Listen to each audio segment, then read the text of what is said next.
Caro presidente desta sessão, senador Mozarildo Cavalcante, senhoras e senhores senadores, nossos telespectadores da TV Senado, ouvintes da Rádio Senado, nós começamos uma semana de trabalhos aqui, muitos, entre os quais o senador Cristóvão Buarque, há pouco outros senadores já falaram sobre isso, com uma preocupação, senador Mozarildo, que é a situação de uma certa instabilidade na área cambial. A área cambial eu entendo que seja uma espécie de termômetro, para medir a febre da economia, o câmbio é a área mais sensível, porque ela está relacionada diretamente às questões de confiança na política econômica. A intensa pressão no mercado cambial, especialmente nesta última semana, quando a cotação do dólar superou os R$ 2,30 por 5 dias consecutivos, as maiores cotações desde março de 2009, e exige das autoridades, especialmente do Banco Central, uma atenção redobrada. A rápida desvalorização da nossa moeda frente ao dólar é uma ameaça ao desenvolvimento do país e aos fundamentos da economia brasileira, com impactos na balança comercial e no mercado interno. Porque quando a gente exporta, tudo bem, mas quando nós importamos, vamos pagar mais caro e estamos dependendo de uma série de produtos que chegam aqui do exterior, inclusive a área de confecções. Pode ser pressão especulativa o que está acontecendo, que aparece sempre quando a confiança na política econômica perde força.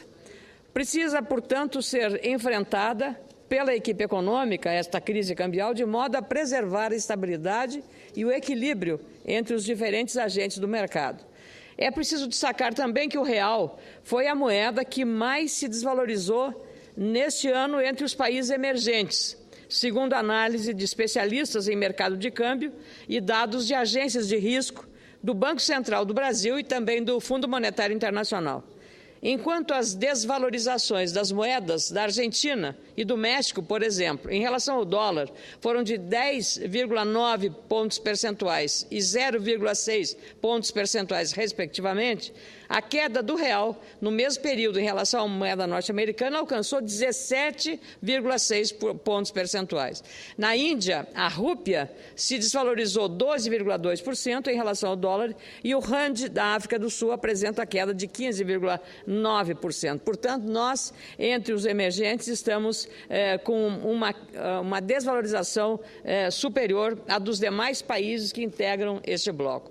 São variações do câmbio que preocupam. É importante lembrar também que o Brasil tem apresentado baixo crescimento econômico e a falta de confiança de alguns investidores internacionais.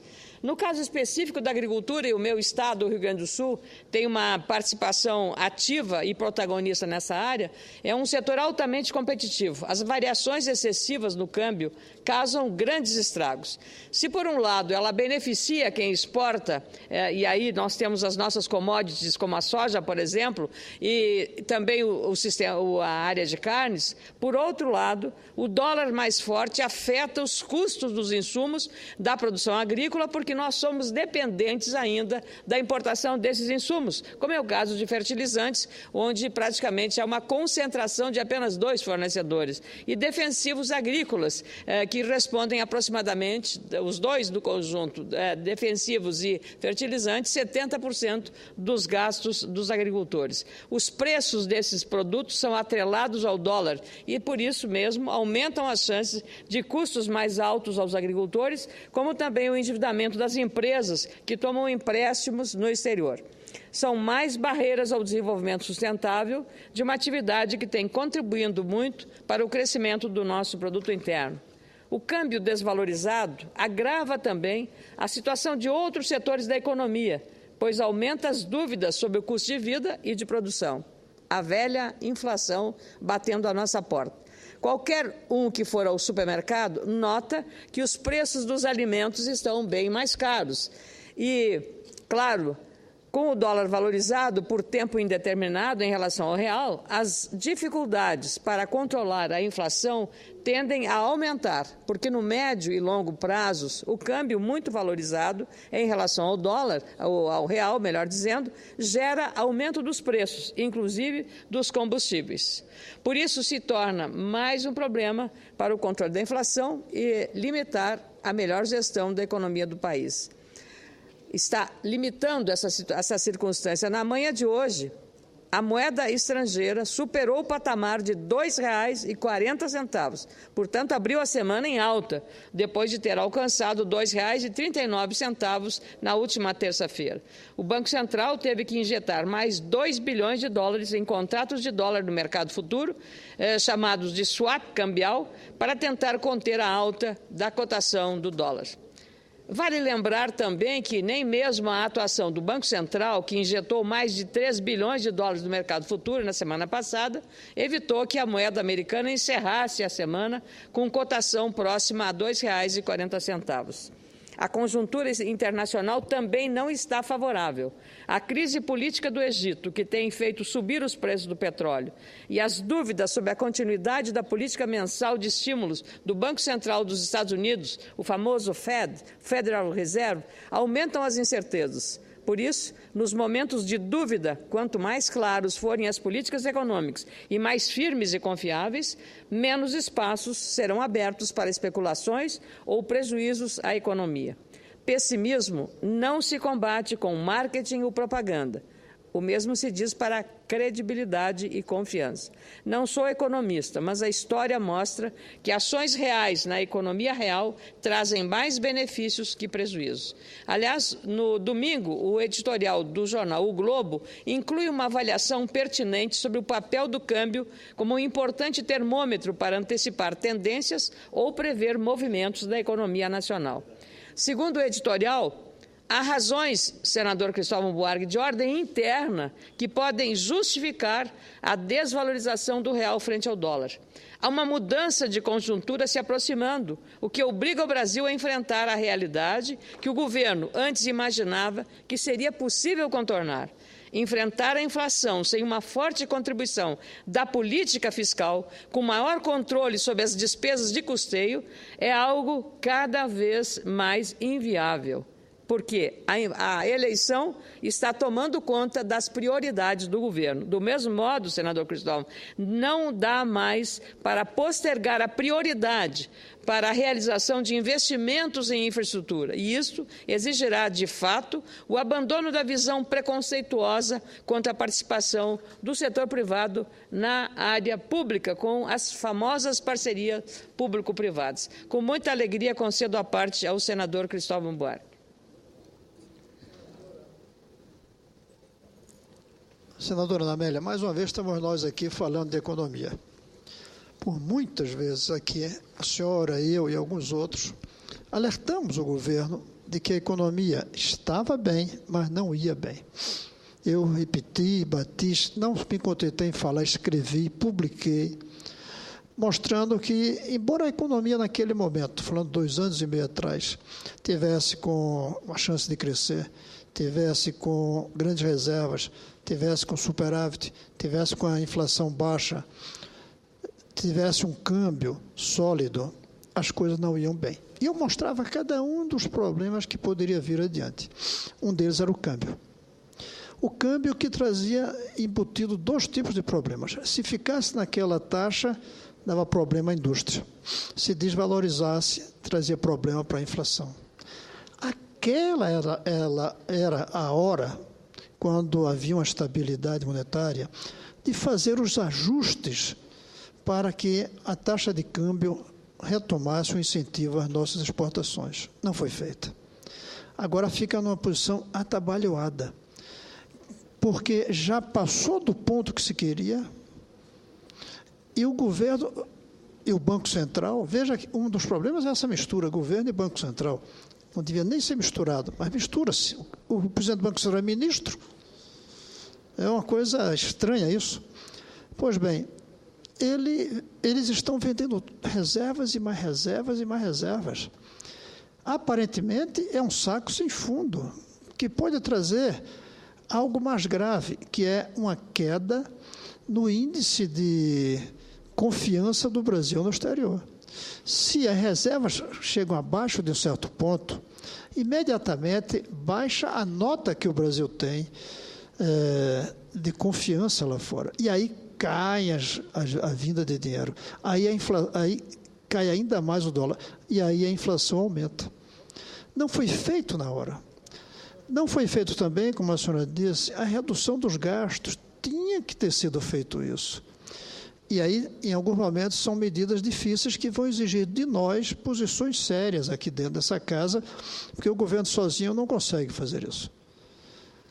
Um dos itens, aliás, que eu coloquei como entrave para a economia no futuro é que nós temos amarras constitucionais que dificultam em certos momentos de crise. Alguém pode dizer, ainda bem, porque com isso segura alguns dos benefícios que nós temos. Mas esses benefícios se acabam se o conjunto não funcionar bem. Escolhemos o caminho, o governo, de segurar a inflação controlando o preço através das isenções. Não é o caminho certo. Isso depois cobra um preço muito maior no futuro, como já se viu em todos os lugares, como se está vendo agora na Venezuela, já se viu no Chile no passado. Então, nós entramos num período de muita turbulência na economia, porque o que era para ser feito certo, não foi feito no momento certo. Agora, para se fazer o certo no momento errado, os custos são muito maiores e os riscos são muito grandes. Some-se a isso que o pacto social que fez a sociedade brasileira funcionar bem, apesar da desigualdade, apesar de privilégios, apesar de ineficiência, esse pacto se rompeu. Esse pacto se rompeu quando caiu a ficha das pessoas, ao perceberem que não vão ter o futuro prometido. Quem comprou carro fica preso no trânsito e preso no crediário para pagar. Caiu a ficha das pessoas. Quem conseguiu entrar na universidade descobriu que sai sem conhecimento suficiente para ter um bom emprego. Caiu a ficha. Quem não tem condição de receber um bom tratamento médico, percebe que uma parcela da população, inclusive nós aqui dentro, temos privilégios de sistema de saúde tão bons ou melhores do que os dos países mais ricos. Caiu a ficha. A ficha foi caindo. Aí some-se a essas fichas caindo a descoberta do poder que dá o computador a cada jovem. Cada jovem hoje tem uma trincheira de luta em casa. Ele consegue fazer uma guerrinha. Ele não consegue botar 10 mil pessoas na rua, nem 5 mil, nem 2 mil. Mas com 200 pessoas, para-se uma avenida. Com 50, não vai demorar, invade-se um hospital para conseguir que seja recebido um ente querido que está doente e que o hospital público não conseguiu receber, senador Mazzaredo. O tecido social, com a informática e a ruptura do pacto, é muito estável. Some-se a isso. Além os que vão surfar nas manifestações para quebrar a vidraça, que vai irritar todo mundo, todos nós não podemos tolerar isso, mas eles vão surfar nas manifestações de reivindicação. O despreparo da polícia, porque é um momento novo, eles não sabem como fazer, porque pipoca em cada lugar as coisas. E por coisas pequenas, eu conversava há pouco, senador Mazzaredo, com a senadora Ana Amélia, que em Recife, na minha cidade, está havendo uma verdadeira rebelião porque morreu um papagaio no Ibama. Ou seja, uma coisinha menor. Eu, aliás, dei muitos exemplos aqui de um cachorro sendo atropelado por um carro da polícia e ia provocar uma rebelião convocada pela internet. Não foi nem, foi um papagaio. Está lá o povo na rua protestando contra o Ibama. Isso vai pipocar em todo o tempo. Já houve a tentativa de invadir, digamos assim, o Hospital Sírio-Libanês. Hoje houve uma manifestação na frente de um casamento de jovens ricos. O povo foi para frente e vaiaram o casamento no hotel. Então, nós estamos num momento de crise econômica com um momento de instabilidade política. Para completar, temos eleição daqui a poucos meses, o que nos amarra a todos, porque cada um fica tomando decisões não pensando no país, mas nos votos que vai ter. Não pensando numa nova geração, mas pensando no resultado da eleição. A situação é muito perigosa. E o que me assusta, e aí eu concluo com tantos pontos perigosos, é que, apesar disso, isso aqui tem estado vazio. Quinta-feira à tarde, quinta-feira, não falo sábado, não falo sexta nem segunda. Terminamos a sessão às 4 horas por falta de pessoas querendo falar. Quinta-feira, 4 horas. Às 3, o senador Mozarido, eu acho que estava presidindo. Às 3, eu pedi a palavra aqui, em vez de falar na tribuna, eu levantei a questão de ordem para dizer isso. Aí chegou o senador Aloysio, que falou um pouquinho. Aí, já que ele tinha falado, eu falei, mas 4 horas terminou. Nós deveríamos estar reunidos aqui discutindo essa crise que nós estamos atravessando. Enquanto isso, estamos fechando os olhos. As manifestações contra o governador Cabral é contra todos nós. Hoje é ele, amanhã vão ser os outros. Nós tínhamos que entender isso. Ele simboliza hoje o que nós somos para a opinião pública. E a gente não está discutindo como é que resolve isso. É um momento de muita preocupação, sobretudo porque parece que não tem preocupação. Até eu me lembro que dos 15 pontos de perigo da economia, senhor Suplicy, o último era a euforia. A euforia cega. E nós fomos cegos pela euforia de que as coisas estavam indo bem, quando tudo ali já mostrava que mais dia menos dia ia mal. Chegou o momento, e nós não estamos nem preparados e, aparentemente, com apetite de enfrentar o problema, encontrando soluções. Que não vai ser reprimir com a polícia, embora isso seja preciso também, vai ser refazer o pacto social brasileiro, que não é mais aceito como era, com privilégios de um lado e exclusão do outro. Não dá mais. E nós não estamos discutindo como refazer o pacto social brasileiro. Senador Cristóvão, eu fico muito honrada com esse aparte que completa o meu raciocínio. Eu gostaria, inclusive, que nos anais fosse incluído esse aparte do senador como parte desse meu pronunciamento. Nós somos aqui, senador Cristóvão, temos atuado em muitas questões com independência em relação ao governo, nossos partidos são da base do governo, mas temos atuado com independência, que isso é um ato de responsabilidade. E aquele ditado popular diz muito bem, quem avisa, amigo é. Não foi por falta de aviso de Vossa Excelência, quantas vezes ocupou essa tribuna, temos falado, alertado sobre algumas questões que são importantes estruturalmente falando do ponto de vista das necessidades do nosso país. E na medida que você faz economia com apagando incêndios, foco agora no câmbio, foco depois na questão da inflação, foco depois na falta de crédito, foco depois no problema da inflação, não há uma política de continuidade para haver a confiança nessas referências. Ademais, Vossa Excelência refere à questão das nossas reservas cambiais. Estão torrando as nossas reservas. E aí, quando ela baixar o nível, haverá uma redução também deste risco Brasil. E aí a situação se estende não apenas aos títulos públicos, a situação, mas à própria credibilidade no conjunto da economia para investidores que têm aqui grandes investimentos em nosso país. Além do mais, nós também não temos, como Vossa Excelência referiu, a Venezuela, não temos petróleo para exportar. Se tivéssemos, como tem a Venezuela, pode-se dar o luxo de fazer algumas tropelias e algumas irresponsabilidades, porque está sentado em cima de postos de petróleo. Nós não temos isso para dispor dessa riqueza. Então, mais um fator a exigir das autoridades, especialmente as autoridades da área financeira, da área fiscal e econômica, uma atenção redobrada em relação a isso. Hoje se discute. E para terminar, mas não menos importante, modestamente entendo, senador Cristóvão, e Vossa Excelência referiu com muita maestria o ponto é que nós tivemos, de parte do governo, a imprudência, para não dizer irresponsabilidade, de antecipar um debate e uma campanha eleitoral em 18 meses, 2 anos, e isso tudo contamina o processo econômico. Não há dúvida que acontece. E muito das razões dessa instabilidade se justificam na raiz da antecipação das eleições. Acho que isso foi um ato que o país não poderia estar vivendo agora. Então, criou uma insegurança e uma instabilidade desnecessária, por ato impensado do governo. Como disse Vossa Excelência, em vez de pensar na futura geração, pensou-se apenas na reeleição de 2014.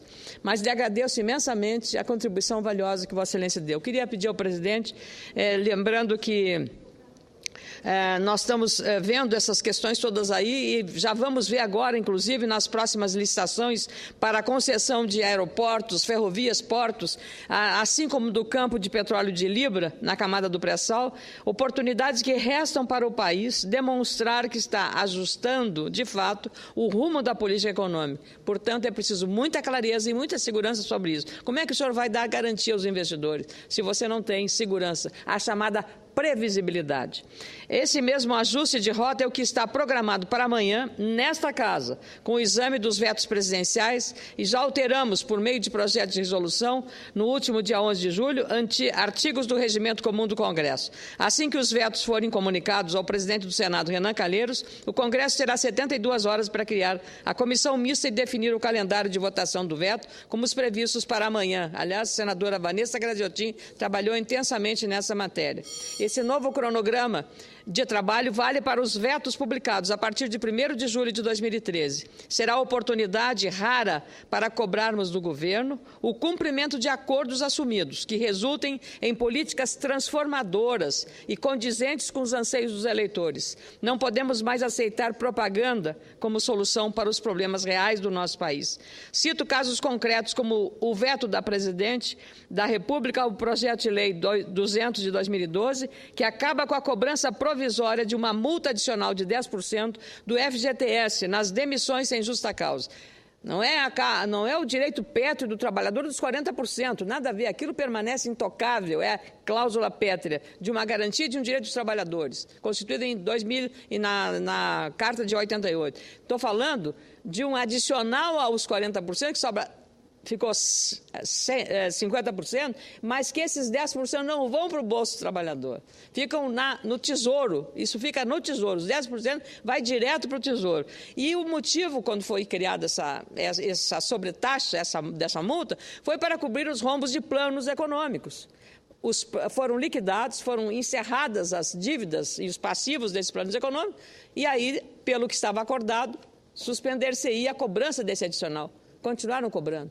E agora nós colocamos isso para que houvesse uma mudança, suspensão desse, mas é hábito descumprir acordos e manteve-se a cobrança dos 10%. E sob isso haverá também uma decisão amanhã do veto. Ela foi criada em 2001 e tinha um objetivo que era exatamente zerar esses planos. A cobrança adicional, que aumenta os custos das empresas e dificulta, inclusive, novas contratações no mercado de trabalho, deveria ter acabado no ano passado, mas, lamentavelmente, ainda está em vigor, mesmo após a decisão do Congresso Nacional do último 3 de julho, que aprovou o fim dos 10%. Antes do veto da Presidente, a maioria do plenário da Câmara, 315 deputados federais, disseram não a esta cobrança adicional. 95 deputados insistiram em manter a cobrança e apenas um se absteve de votar. Aqui no Senado, o fim da cobrança foi aprovado no ano passado.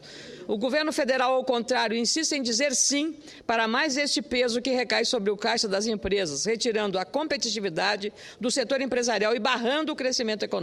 É preciso esclarecer que, além dos 10% adicionais, os empregadores já são obrigados a pagar os 40% que eu registrei da multa do FGTS quando a demissão é sem justa causa. Isso é um direito dos trabalhadores. É uma multa justa, prevista na lei, uma conquista dos trabalhadores que deve ser mantida e vai ser mantida. Mas a multa adicional dos 10% é injusta e um problema para as empresas que precisam de estímulos, especialmente agora, para continuar gerando empregos e renda nesse momento do país. Não bastassem as limitações de infraestrutura, estradas ruins, portos deficientes, aeroportos congestionados, que encarecem os produtos e os serviços no Brasil, empreendedores de todos os tamanhos, pequenos e médios, estão sendo obrigados a arcar com mais este custo. Como integrante da subcomissão do FGTS, no âmbito da Comissão de Assuntos Sociais, não concordo com essa prorrogação. A manutenção da multa tira da economia e dos planos de investimento das empresas mais de 3 bilhões de reais, segundo dados do setor industrial. É volume de recursos que está indo para os cofres da União. Em vez de reforçar o caixa do FGTS, o destino desses recursos, da multa de 10%, tem sido outro: ajudar o governo a arrumar a bagunça e o descontrole das contas públicas. É o velho costume de fazer cortesia com chapéu alheio. Queria também lembrar só, presidente, que há uma outra questão aqui que o governo ficou devendo, estou encerrando, vou apenas fazer a leitura de um tema que nós nos ativemos muito aqui. E vou ler. A Associação Brasileira das Indústrias de Calçados manifesta sua preocupação em relação à competitividade da indústria nacional com a possibilidade de extinção, no final do corrente ano, do legítimo retorno dos impostos cobrados ao longo da cadeia produtiva e que atualmente são restituídos pelo estabelecimento do chamado Reintegra. Assim, entendemos que o veto da Presidente da República ao período estabelecido na lei decorrente da MP 610, na prática, já provoca sério dano nas negociações que os exportadores, especialmente dos calçados, vem promovendo, pelo fato de que os embarques decorrentes ocorrem a partir de dezembro deste ano. Assim, eu queria também, em relação ao Reintegra, que é uma medida importantíssima, especialmente para um setor altamente empregador de mão de obra, que é o setor calçadista, que o meu Estado é muito importante na sua economia. Então, penso que nós temos que amanhã termos uma atenção redobrada, não só sobre a multa adicional dos 10%, mas também a manutenção do Reintegra para o setor empregador de mão de obra e setor exportador. Muito obrigado, senhor presidente. Senadora Ana Amélia, gostaria de convidar Vossa Excelência para presidir um pouquinho.